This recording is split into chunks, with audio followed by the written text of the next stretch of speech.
magnífico. E esse é o púlpito onde Wesley pregou seus últimos sermões. E ele faleceu em uma casa ao lado dessa capela. E onde ele está sepultado, pastor? Ele está sepultado atrás dessa capela. E nós podemos visitar essa sepultura também.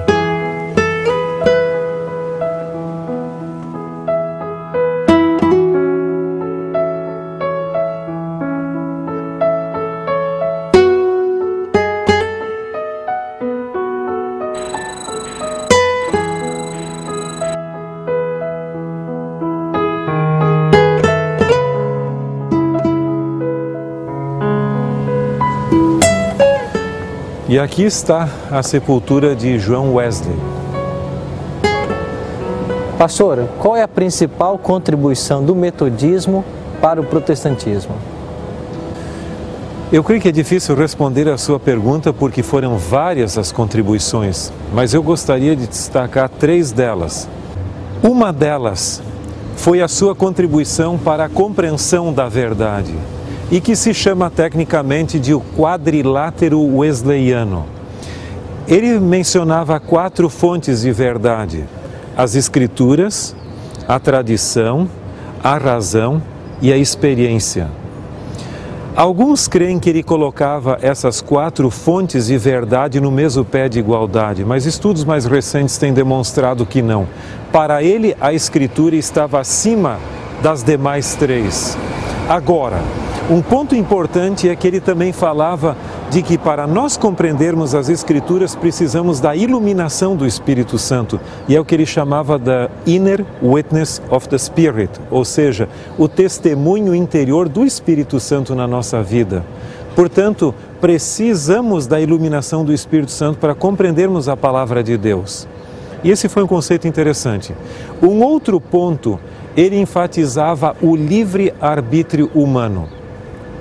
Todos os grandes reformadores do 16º século criam na predestinação, ou seja, que nós não temos uma liberdade plena, nós já viemos praticamente pré-programados. E Wesley foi o que popularizou a ideia do livre-arbítrio, que nós podemos escolher o caminho da salvação ou da perdição. Um terceiro ponto importante é o conceito de salvação. Ele cria na santificação e na perfeição.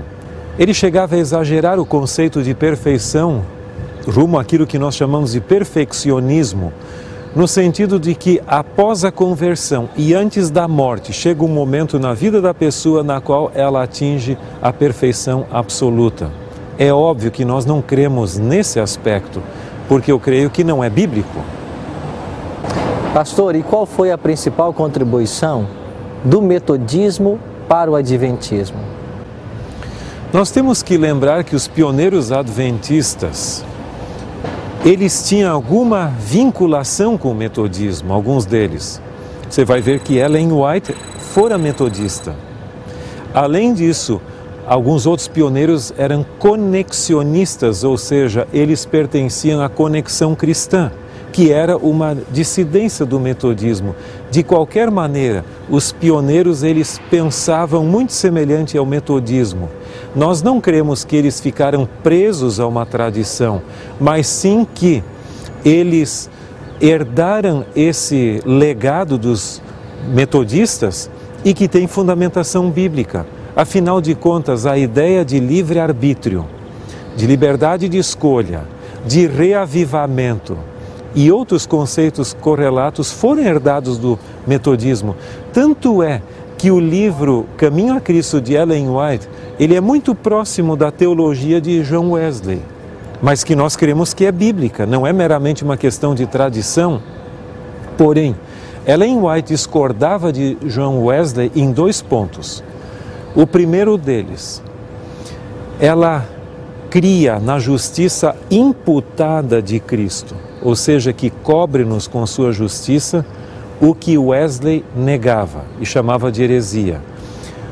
Ellen White tem a doutrina de perfeição, mas não de perfeccionismo.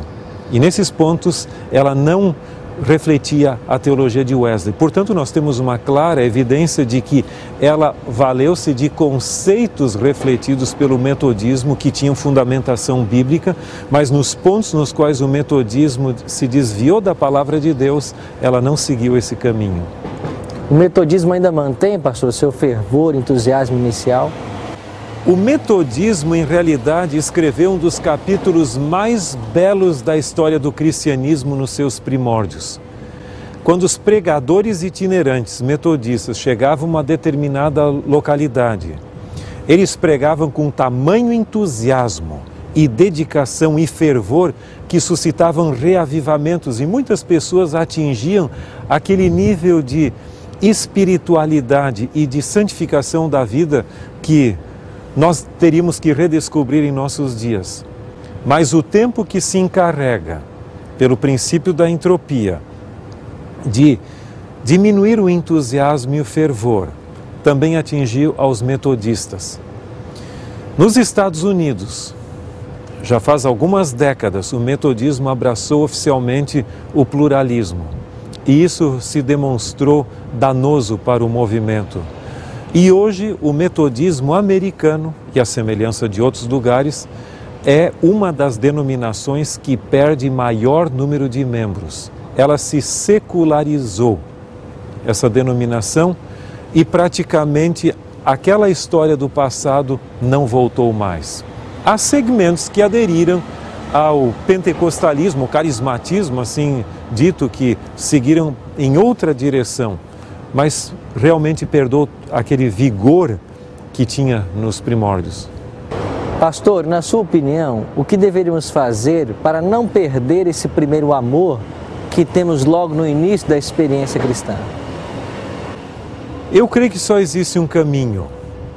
Nós precisamos de lealdade ao texto sagrado, à Bíblia.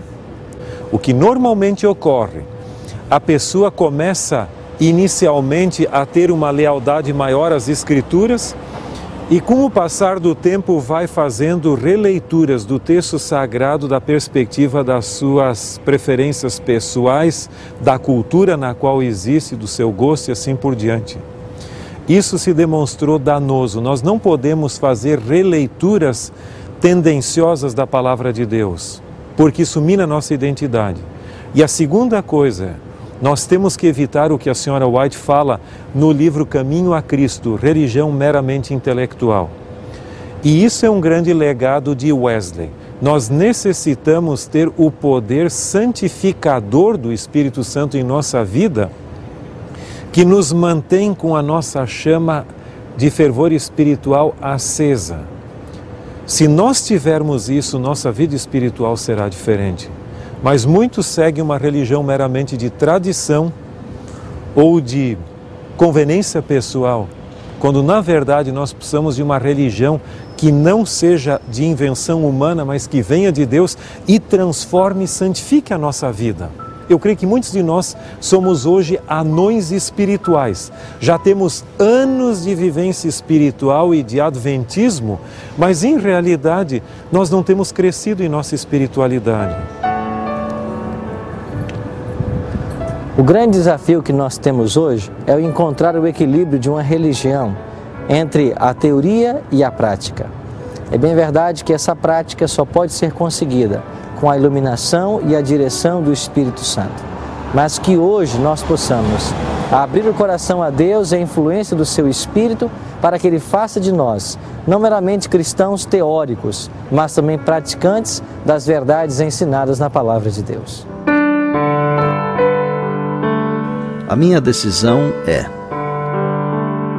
depois de conhecer o lindo exemplo de João Wesley, é meu desejo ter uma religião prática que busque um real reavivamento espiritual e confiar nos méritos de Cristo para minha aceitação e salvação.